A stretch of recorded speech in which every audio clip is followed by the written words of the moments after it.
We'll open it up to questions for the media.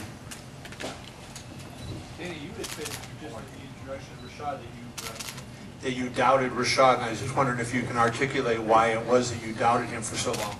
On season, when you're in the season of an Ultimate Fighter, you meet these guys, you spend a little time with them, you see them train, you see them fight, and I thought Rashad didn't have that drive, that dog inside of him, that he was going to push it hard, and he proved me wrong. He proved everybody wrong. I think a lot of people felt that way. That's why he had more fights than anybody in the Ultimate Fighter.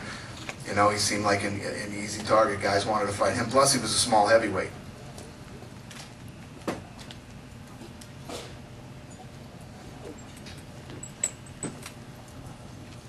For Rampage, you said after the last fight with Forrest that you didn't like the fact that you had such a layoff. Do you feel a lot better going into this fight being that you didn't have as much of a layoff? Yeah, I went right back to training, just like I normally do, and keeping everything going, keep my weight down. So yeah, I feel excellent.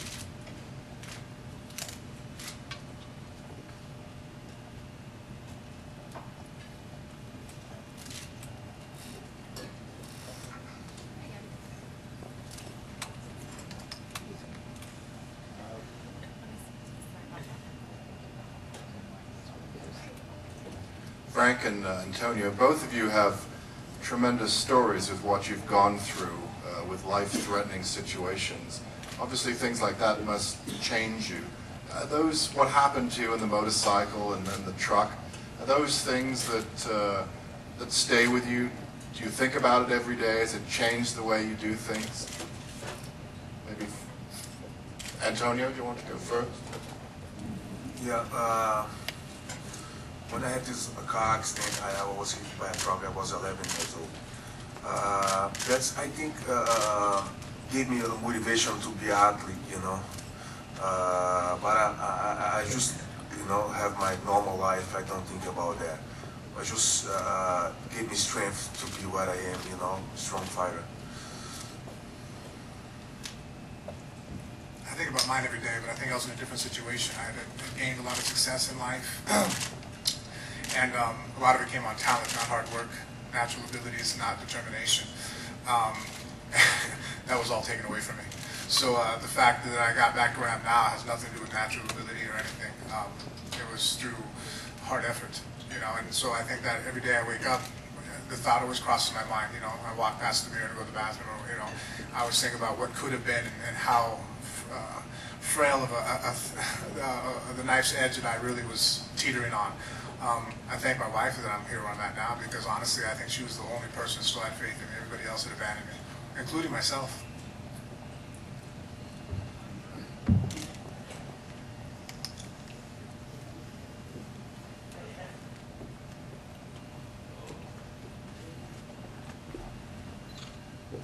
This is for Quentin and Vanderlei. This being the third time that you're going to fight each other. Quentin, what makes this fight, what is going to make it different this time for you, and for Vanderlei, what will make it the same for you? Well, for me this time, I had a lot better people to train with for this fight, better sparring partners. Last time I was preparing for Vanderlei, I really didn't have good people to spar with, and I'm a lot older now, and I treat my body better, and I'm more focused. I'm not happy how I prepared for my last fight and how I performed in my last fight. So it gave me a lot of motivation to really push myself, train hard this time, and do things the right way. I'm training a lot for this fight, and I know this is a very, very important fight for me. And for my career here in UFC, this division here is the top division in the world. Have many good fighters, and they're gonna give opportunity for me for fighting with the best guys in this division. The first Chuck, after Jardine, and now Jackson. And this is great for me because now I have 32 years old, and every time it's same my first fight. I'm excited, same with the first fight.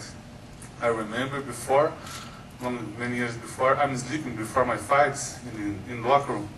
Now I wake up, I'm excited, and I wanted to fight, And this event is incredible, no? It's the best event in MC and UFC. It's a three great matches and another match, but this fight is incredible.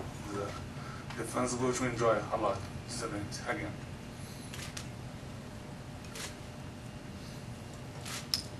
Forrest, if you could, did Rashad's performance against Chuck in Atlanta, did that change the way you looked at him as a fighter? I mean, did anything he do in that fight make you say he was more of a threat, or did you look at him the same way? It made me say, damn, he really hit him hard.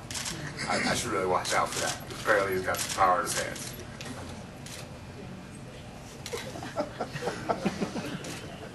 You probably said the same thing, right? You're like, damn. Like when you throughout the fight, you know, as you watched it. Well, I mean, you know, he works with good people. He's a smart guy. He sets up a good strategy. You know, I don't think that fight will really be indicative of our fight. I think, you know, our fight would be something more like him and Bisping's fight, because I'm not, you know, nothing like Chuck. I'm, you know, a little similar to Bisping. So I don't know.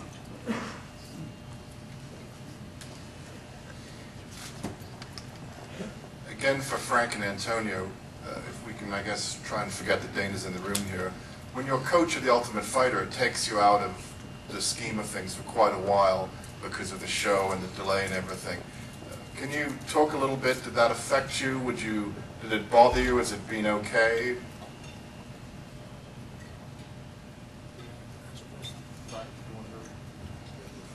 If you're talking about as far as a layoff from the fights, no, because you're constantly training and you're surrounded by it and you're living the lifestyle, so I really don't think that matters all that much, being consistent with the, you know, being the fact that it's been 11 months since either one of us have fought. And yeah, did I hit it how you wanted to answer? Yes, when we was 2 months there at the house with him, you know, I was very focused on it to have the best results with these kids. And, you know, I took my time for training also with them. So I think that, you know, that just gave me motivation for that fight. You know, I saw they were very hungry there, you know, they got a goal. So I, you know, I used that on my side, you know. I follow them, how they have motivation. They motivate for this fight to go to the final, so I use that for that fight, you know. Good try, though. Any last questions? Rashad, you said after the fight with Chuck that training with KJ was an advantage because he had picked up on some things in the fight that were an advantage to you, and he happens to be the last guy who's beaten Forrest. How much of an advantage was it to train with Jardine for this fight? Well, I guess I really got to see on Saturday, but you know, training with KJ is always a big help because you know when we train, it's like a real fight, you know, because we're in the same weight class, so we can definitely bring this to each other. But you know, he told me different things that he looked out for and how he felt Forrest out and things like that. But for the most part, I mean, I guess I'll just have to find out Saturday how much he does maybe do things or don't do things that he did for KJ.